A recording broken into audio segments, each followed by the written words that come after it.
اعوذ باللہ من الشیطان الرجیم بسم اللہ الرحمن الرحیم یسألک اہل الکتاب ان تنزل علیہم کتاب من السماء۔ یہ اہل کتاب، یہ یہودی ہے، محمد صلی اللہ علیہ وسلم آپ سے مطالبہ کر رہے ہیں کہ ان پر ایک کتاب آسمان سے اتاری جائے، یعنی جیسے تورات اتری تھی۔ آپ تو کہتے ہیں مجھ پر وحی آتی ہے، کہاں لکھی ہوئی ہے وہ وحی؟ کون لایا ہے ہمیں تو پتہ نہیں۔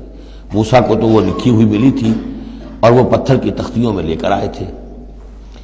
یسألک اہل الکتاب ان تنزل علیہم کتاب من السماء فقد سألوا موسیٰ اکبر من ذلک۔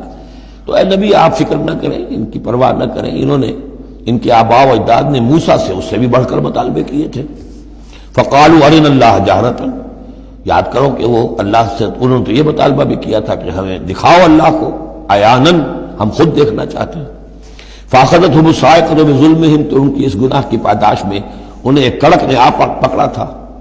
ثم اتخذوا العجل من بعد ما جاءتهم البینات، پھر یہ کہ ان لوگوں کی ناہنجاری کا یہ بھی اندازہ کرو کہ جبکہ واضح نشانیاں ان کے پاس آ چکی تھی، 9 معجزے حضرت موسیٰ کے وہ دیکھ چکے تھے، پھر بھی انہوں نے بچڑے کی برسیں شروع کر دی۔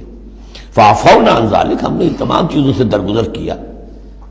وآتینا موسیٰ سلطان مبین، اور ہم نے موسیٰ کو غلبہ عطا کیا، واضح غلبہ، فرعون اور اس کے علاوہ لشکر کو ان کی نگاہوں کے سامنے غرق کر دیا۔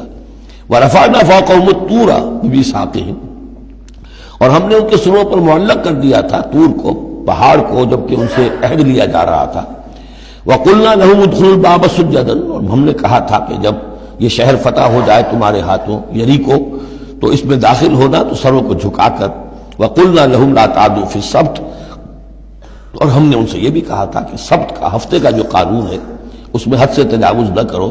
وَأَخَذْنَا مِنْهُمْ مِيثَاقًا غَلِيظًا، اور ہم نے ان تمام باتوں کے ان سے بڑے گاڑھے قول و قرار لیے تھے، بہت گاڑھے معاہدے کیے تھے۔ فَبِمَا نَقْضِهِمْ مِيثَاقَهُمْ، اب یہاں ان کے کچھ جرائم کی فہرست آ رہی ہے، اور یہاں یوں سمجھیے کہ مبتدا ہی کی تکرار ہو رہی ہے، اس میں جو خبر ہے وہ گویا کہ وہ محذوف ہے۔ یوں پہلے اگر سمجھ لیں گے تو بات یوں بنے گی، فَبِمَا نَقْضِهِمْ مِيثَاقَهُمْ لَعَنَّاهُمْ، تو انہوں نے جو ہمارے میثاق کو توڑا اور توڑتے رہے، جو بھی وعدے کیے تھے، ہم نے ان پر لعنت کر دی بس۔ لیکن یہ لعناہم اتنی واضح بات تھی کہ اس کو کہنے کی ضرورت نہیں آئی، بلکہ اور ان کے جرائم کی فہرست بیان ہو رہی ہے۔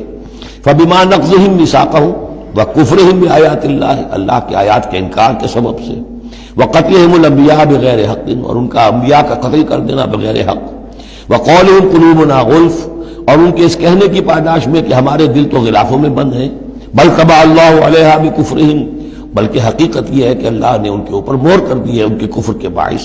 فلا یؤمنون الا قلیلا، ہاں واقعتاً اب وہ ایمان نہیں لائیں گے مگر بہت ہی شاذ۔ وبکفرہم وقولہم علی مریم بہتانا عظیما، اور بسبب ان کے اس کفر کے جو انہوں نے کیا اور جو انہوں نے مریم پر ایک بہتان عظیم لگایا، حضرت مریم سلام علیہا پر بہتان یہ لگایا کہ یہ زنا کیا ہے، اور یہ یوسف نجار کا بیٹا ہے یہ مسیح۔ اگرچہ ان کے روایات کے مطابق یہ ہے کہ ان کی نسبت تھی، یوسف نجار بڑھئی تھے ایک، ان کے ساتھ حضرت مریم کی نسبت ہو چکی تھی، لیکن وداعی نہیں ہوئی تھی، لیکن وداعی سے پہلے ہی ان کے مابین تعلق ہوا اور یہ بیٹا ہو گیا، تو یہ تو پھر ولد الزنا ہوا۔ یہ تھی اتنی بڑی بات تھی جو وہ کہتے ہیں، اور اس کو باقاعدہ پکچرز بنا کے امریکہ میں چلاتے ہیں۔ سن آف مین، تم جسے سن آف گاڈ کہتے ہیں وہ سن آف مین ہے۔ اب سن آف مین جو ہے اس کو سمجھ لیجئے کہ اس کا مطلب کیا ہوا پھر، آؤٹ آف ویڈ لاک ہی تو آخر ہوا نا، اس کا جو پیدا ہوا اگر حضرت مسیح، تو وہ صحیح جائز ولادت سے تو نہ ہوا، اگر انسان کا بیٹا ہے۔ بہرحال اتنے بڑے بڑے بہتان لگائے۔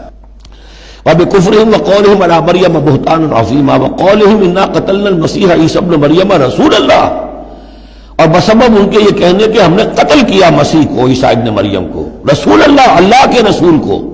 یہ رسول اللہ ان کا لفظ نہیں ہے، یہ اللہ کی طرف سے سائن آف ایکسکلیمیشن کے ساتھ۔ اچھا، ان کا دعویٰ یہ ہے کہ انہوں نے اللہ کے رسول کو قتل کیا، جبکہ رسول تو قتل ہو ہی نہیں سکتا۔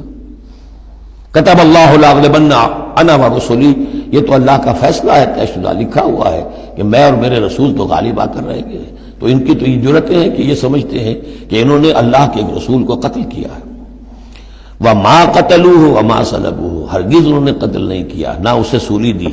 ولیکن شبہ لہم، بلکہ اس کی شبیہ بنا دی گئی ان کے لیے، صورت بنا دی گئی، مشابہت کر دی گئی اس کے ساتھ ان کے لیے کہ انہوں نے جس کو سمجھا ہے کہ وہ مسیح ہے وہ مسیح نہیں تھا، وہ مسیح کی جگہ کوئی اور تھا، جو انجیل برنباس سے معلوم ہوتا ہے کہ جوڈاس اسکیریوٹ جو کہ حواریین میں سے ایک تھا، ویسے اس کی نیت اور تھی، بد نیتی نہیں تھی، وہ ایک لمبی بات ہو جائے گی، اس کا وقت دورہ قرآن میں نہیں ہے، نیت اس کی کچھ اور تھی، لیکن اس نے گرفتار کرایا تھا، اور اس گرفتاری کے پاداش میں پھر اللہ تعالیٰ نے اس کی شکل جو حضرت مسیح کی بنا دی، اور حضرت مسیح کی جگہ وہ پکڑا گیا اور سولی چڑھا۔ وما قتلوه وما صلبوه ولكن شبه لهم وان الذين اختلفوا فيه لفي شك منه، اور جو لوگ اس کے بارے میں اختلاف میں پڑے ہوئے ہیں وہ شکوک و شبہات میں ہیں، انہیں خود پتہ نہیں کہ ہوا کیا، کیسے ہوا۔ ما لهم به من علم، ان کے پاس اس کے ضمن میں کوئی علم نہیں ہے، الا اتباع الظن، سوائے اس کے کہ اٹکل پچو کے تیر چلاتے ہیں۔